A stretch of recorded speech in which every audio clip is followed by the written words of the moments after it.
Salutations, a comment smash through a station. The blast cause hazardous gas and mass radiation. The public panic due to lack of information that made a killer situation, feeling in a civilization. So you sit in the basement, states a scientific nation that fail. Blind communities, they read it in braille. Politicians with the skin and scales, pigtails, sending soldiers and shipping sailors, sunken city divers and trails. Down below, search for survivors, there's no people for several miles. Just in time,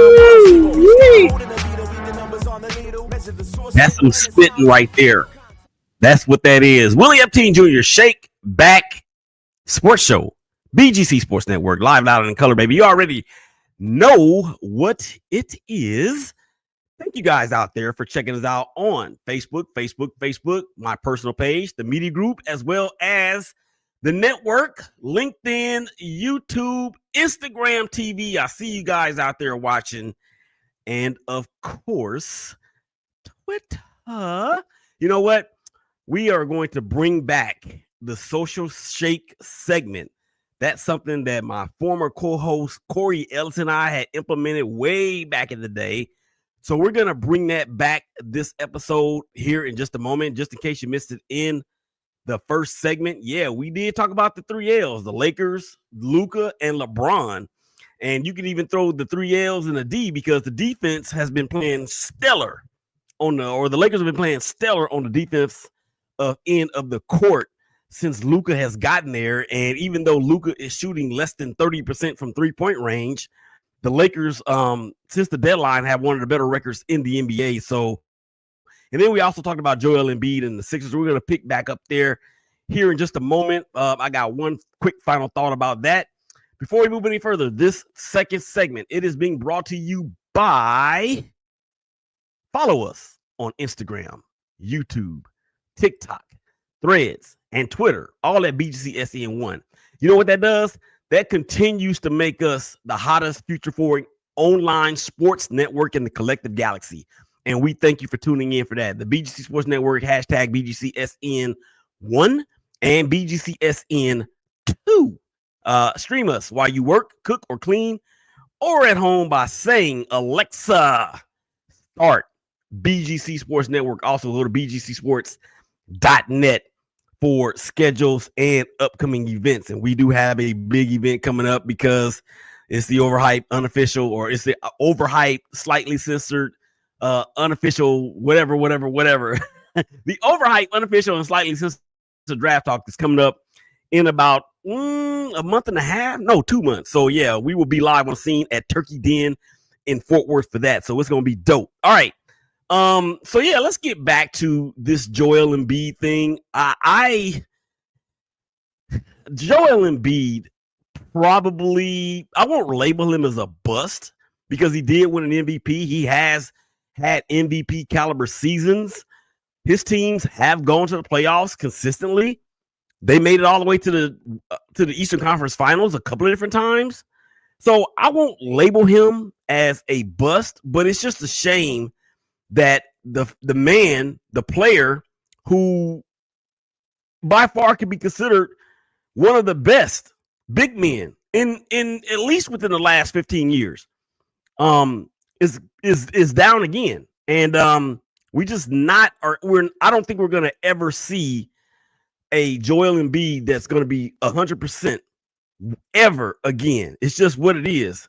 And maybe I'll be wrong. I hope I am. But you just never know. All right. So let's go ahead and move on to the Underwear Olympics, also known as the NFL Combine in Indianapolis, Indiana. And I saw the defensive lineman running yesterday. They had a kid out of, I want to say it was out of Florida. No, not out of Florida. Oh my gosh, I can't remember what school he went to, but he was moving. I mean, when I tell you he was moving like 6'4", 285 pounds, and he ran like a 4.7. And then on Friday were the defensive backs. The kid out of Texas ran a 4.3. There was another kid out of Kentucky that ran a 4.3. I don't think Will Johnson, cornerback from the Michigan Wolverines, is going to participate in these drills at the Combine. And, you know, however you feel about that, I guess my question would be this, because there are a lot of players out there, a lot of prospects, a lot of kids that are trying to realize their dream of playing in the NFL. If you're not going to participate, if you're not going to participate in the online, or I'm sorry, on the field drills, why even go? I understand that you're going to meet with several teams and the general managers and their personnel people and all that, but that can be done any other time. I think that in itself kind of takes away from other people or other players or prospects having the opportunity to be there. That's just my opinion. So that's the Underwear Olympics. Of course, by the time that the weekend is up, the combine would have been concluded. We'll have more analysis on that coming up in the next episode. The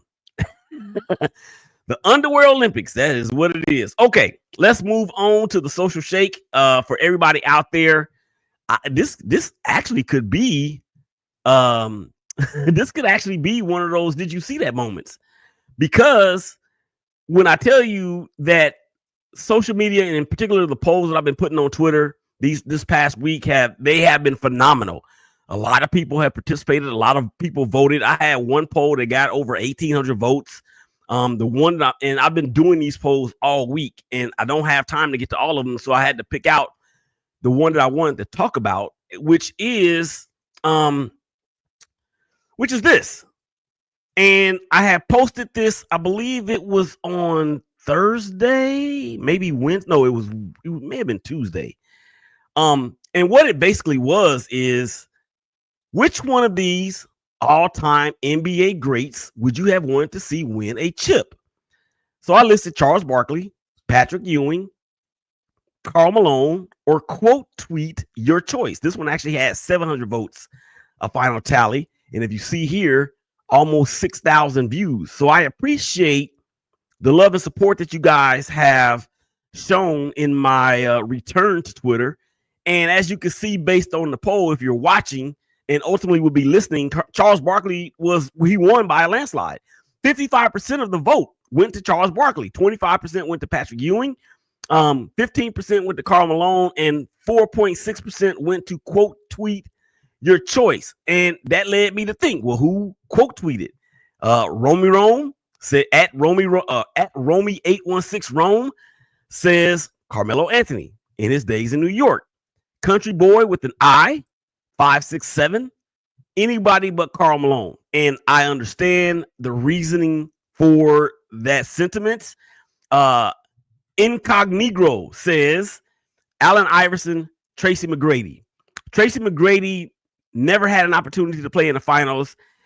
Allen Iverson did play 1 year in the finals, in that 01 season, or in that 01 finals, when the Lakers were an overwhelming favorite. Well, the Sixers went in there to LA, to the Staples Center, took game one, but guess what? They didn't win another game after that. And then Patrick Dulla at Doka92 says Reggie Miller. Reggie Miller did play in the finals against that Laker team in 99. Jalen Rose was on that squad. Mark Jackson was on that squad. The Davis boys was on that squad. And Reggie Miller was probably one of the all-time great clutch shooters, one of the all-time great performers that this league has ever seen. So a lot of great answers there. And then even those that didn't do a quote tweet, you have Clyde Drexler from @DaveBuzan. But I replied to him and said, yo, Clyde did win a championship in Houston, but as you can tell on the screen, this is when Clyde was in Portland. And of course, they lost to the Bulls. Before that, they lost to the Pistons, my Pistons back then. So yeah, it was a cool little deal in terms of people interacting. You had some other answers: John Stockton, Elgin Baylor. I think did Elgin Baylor win a championship? No, he did not. They kept running into those Celtics teams. Patrick Ewing again. Chris Webber got his stolen from him. I don't know what he's talking about there. Maybe that's the Joe Mess. Maybe he's talking about when the Kings and the Lakers had all those great battles in the Western Conference Finals. Maybe he's talking about that. Another one for John Stockton. So yeah, it was cool. Actually, somebody said the Iceman, George Gervin. Dominique Wilkins got a lot of love too. Steve Nash got some love. Vince Carter got some love as well. Jermaine O'Neal, I don't know if he's an all-time great, but he did not win a championship. And I think he was on that 99 team with the Pacers that ended up losing to the Lakers when Shaq was just in his prime and just dominating everybody. So there is your social shake for this episode. We're going to continue to do these types of polls. I've got other polls out there too that I'm probably going to talk about in the next episode. I got some baseball polls out there, a couple of football polls, even one regarding who would you rather, if these quarterbacks were, if fantasy league football had been accepted when these quarterbacks were playing, who would you take? I think I had Brett Favre on there. I think I had maybe Randall Cunningham. So I appreciate the interaction. It's a lot of fun having those debates with people. I had one guy that just was really disrespectful. He said something to the effect like F you, something other. And I was like, okay, you need to get off my page with that right-wing BS because I ain't having it. And then he ended up following me. And then he said F you again. So I wound up blocking him. So that's what that was. All right. Let's move on to the next part of the show. I want to say this too, because I was talking to Big Day earlier on Friday about Women's History Month. And of course, that is for the month of March. The last 3 years, the ShakeBack Media Group has been doing a series of shows throughout the month of March for the last 3 years. Really this is the third year, the last year. And no, actually, this is the fourth year. So the last 2 years, we've actually expanded it to include every Tuesday and Thursday in the month of March. The first time we did it, it was just one show.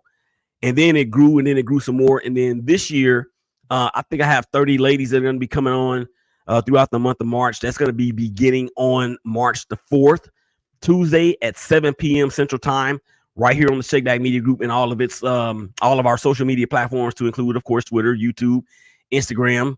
And as a matter of fact, that is going to be the relaunch, re-premiere of Don't Jump the podcast, because Don't Jump Life Coaching Solutions has now, the rebrand is complete. Our website is up, don'tjump.net. Go there and check it out. So these ladies don't know that they're going to be the guinea pigs, if you will, for our relaunch of our podcast. So that's very, very exciting as well. They always bring a lot to the table. They always encourage each other. They always encourage me. And I can tell you this, ladies and gentlemen, it's not above any of us. It's not above any of us to go ahead and cry while we're on that particular show. And it's happened every year since we've been doing this. So I'm looking forward to that coming up here next month. Okay. I want to get to this very sad situation that occurred in Gainesville, Texas, I believe it was, this past week, or it may have been week before that. And all of this, of course, is stemming from our government and the mandate to deport immigrants, whether they're legal or illegal, whether they're criminals or not. And there was an incident that occurred on February the 8th, actually. Jocelyn Rojo Carranza. She was 11 years old. 5 days after her mother found her unresponsive at their home in Gainesville, Texas, she actually took her own life. And it's so sad because, number one, it's a life that's lost.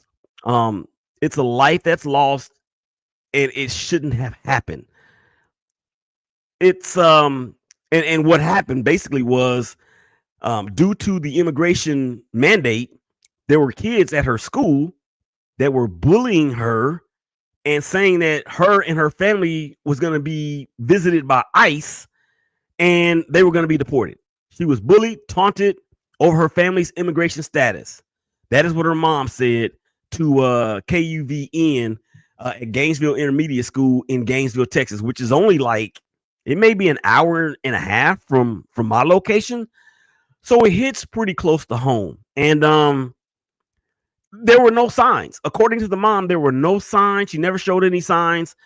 She never indicated or even gave any sort of hint that she was being bullied. And we used to always say that you have to watch the quiet ones.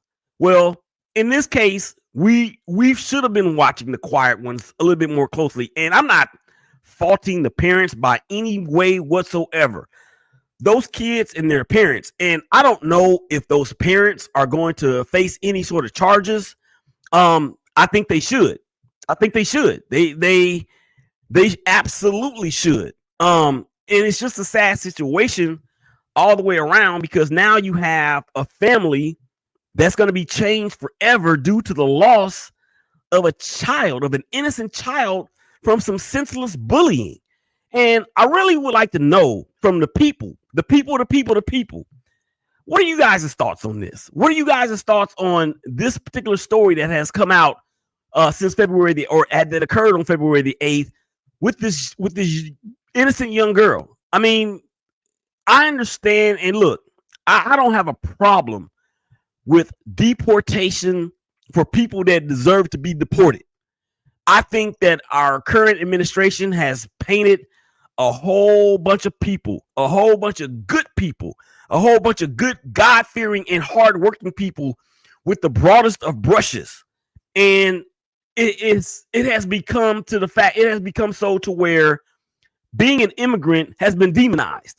And it's just funny to me how a country that is founded upon immigration could do this. I mean, and it's like, do you guys not know your history? And I understand they're trying to ban certain things from history, but you're not going to shut people like me up from talking about it. You're not going to shut people like me up from throwing it in your face and letting you know that you cannot do this. This is not right. This is not fair. And it's just completely wrong. And I don't care about what political party you're affiliated with. I don't care about your conservative views, whether you're Republican or whether you are liberal or whether you're conservative or whether you're middle of the road. That does not matter to me. What does matter to me is the fact that a young girl is gone at her own undoing. Now, I will say this as a Christian, that I know that suicide, when you take your own life, that is like the ultimate sin. That really damns you to hell, for, so to speak. But with her being 12 years old, my prayer is that her covering was there in place that would be able to have her soul to be saved to where they're going to be able to see their baby again. That is my prayer. And for the kids that were involved in this, even the school, the district, all of that, I hope that there's something put in place furthering because the mandate has to change. The mandate on bullying has to change because the dynamics of our government has changed. So they have to change with the times in order to prevent further activity like this. All right, come on back to the other side of the break. We're going to get to some more social shake. ShakeBack Sports Show, Willie Epting Jr., Big day. Big game, Christian Sports Network. Y'all come back and holler at us.